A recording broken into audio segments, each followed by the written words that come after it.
মহিলার আমি একটা জিনিস দেখে আসলে দিন দিন খুব অবাক হচ্ছি যে একটা মানুষ কি করে এতটা নির্লজ্জ এতটা বেহায়া হইতে পারে।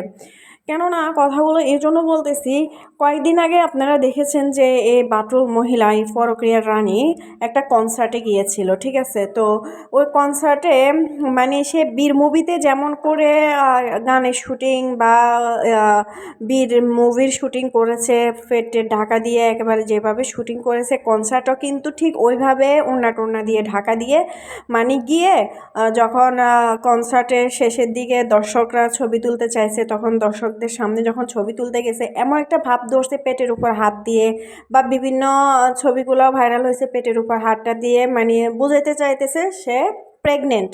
তা আমার কথা হচ্ছে, ভাই তুই যদি প্রেগনেন্ট হোসও কারো কোনো সমস্যা নাই, ঠিক আছে, কিন্তু এত লুকোচুরি কেন?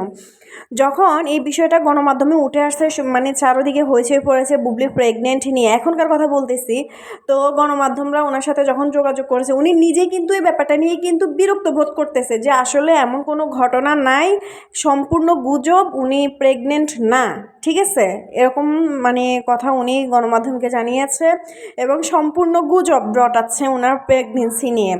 তা আচ্ছা, যাই হোক, যেহেতু উনি বলছে, ওনার তো কথার আগা মাথায়, আর ওনার কথা কী বা বিশ্বাস করব, ঠিক আছে, উনি তো মিথ্যা কথার রানী। উনি এর আগে বীর মুভিতে যখন শুটিং করেছিল তখন উনি বলেছে যে বিভিন্ন অ্যাঙ্গেল থেকে যখন ছবি নেওয়া হয়েছে, শ্যুট করা হয়েছে, তখন এমন দেখা গেছে আসলে তখন উনি মানে প্রেগনেন্ট ছিল না। এরপরে আস্তে আস্তে মানে থলের বিড়াল বের হয়ে আসছে। এখনও কিন্তু আগের মতোই লুকোচুরি করতেছে। কেননা গৌতম সাহার এই যে মানে এই ফটোশ্যুটে যে এখন যেটা দেখতেছেন আপনারা, এই ফটোশ্যুটটা দেখলেই বোঝা যায় উনি বলেছে যে উনি আসলে সবাই গুজব রটাচ্ছে ওনার প্রেগনেন্সি নিয়ে, ঠিক আছে, আপনার কথাই সবাই মেনে নিছে, কিন্তু এই ফটোশ্যুটটা দেখলে বোঝা যাবে যে ইনাকে এমনভাবে প্রেজেন্ট করতেছে যে আসলে আমরা কোনটা বিশ্বাস করব। এমনভাবে উনি মানে পেটে হাত দেয় বা চলাফেরা বা ওনার শাড়ি পরার যে ইয়াটা, ঠিক আছে, এগুলো দেখলে মনে হবে মানে একটা ছোট বাচ্চাও মানে মনে করবে যে হয়তো ইনি প্রেগনেন্ট। তো আমি আসলে জানি না আদৌ সত্য কোনটা মিথ্যা কোনটা, আর উনি কোনটা সত্য বলতেছে মিথ্যা বলতেছে এটা আমরা জানি না।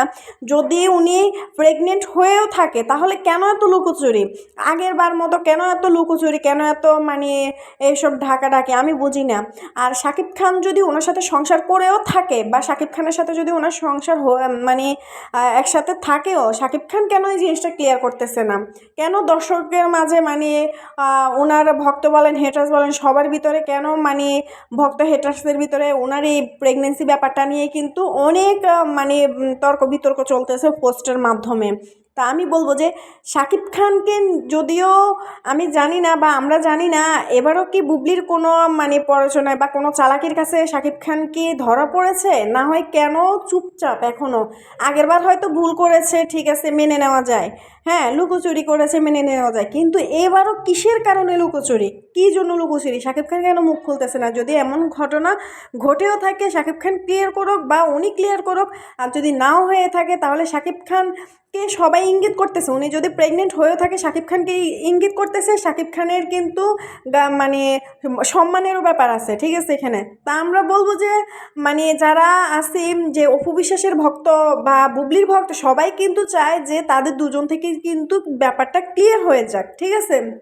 আর আমি বলবো যে আমার মনে হচ্ছে বুবলির ইদানিং চলাফেরা বা কথাবার্তায় বোঝা যায় যদি প্রেগনেন্ট উনি হয়েও থাকে, আমার মনে হচ্ছে শাকিব খানের মানে মনের বিরুদ্ধে বা উনি চাইও নাই, ঠিক আছে। এটা বুবলির কোনো চালাকি কিনা আমরা এখনও জানি না, কেননা শাকিব খান কিন্তু এখনও কিন্তু চুপচাপ, উনি এখনও এসব বিষয় নিয়ে কোনো কথাও বলতেছে না। আর বুবলির কথাবার্তায় বোঝা যাচ্ছে যে শাকিব খানের সাথে তার অনেক দূরত্ব, ঠিক আছে।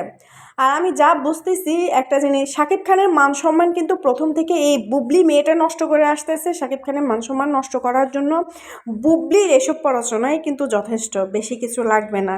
সে দিন দিন যা শুরু করছে ভাই রে ভাই, এখনও সময় আছে, শুধরে যাওয়াটাই ভালো আমি মনে করি।